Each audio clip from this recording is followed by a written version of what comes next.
हमारे solar system का आखिर किनारा कहाँ है? कभी सोचा है? चलिए इस सवाल का जवाब ढूंढते हैं एक अकेले मुसाफिर के साथ।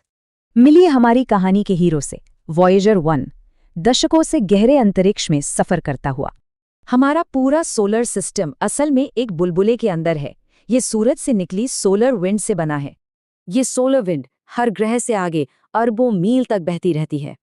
और वॉयेजर 1 इसी बुलबुले के बिल्कुल किनारे पर था, जहां सूरज का राज खत्म होता है। इसी सीमा का नाम है हेलियोपॉज। यहीं पर सोलर विंड की ताकत जवाब दे जाती है। इसे ऐसे समझिए जैसे अंतरिक्ष में एक बहुत बड़ी अदृश्य दीवार हो। यहाँ एक तरह की कॉस्मिक जंग होती है। हमारी सोलर विंड बाहर की स्टेलर पार्टिकल से टकराती है, और इसी उथल पुथल वाली बाउंड्री पर वॉयेजर 1 का सबसे बड़ा इम्तिहान शुरू हुआ। वॉयेजर के पास आते ही सूरज से आने वाले कण कम होने लगे, और आगे का माहौल एकदम अशांत था।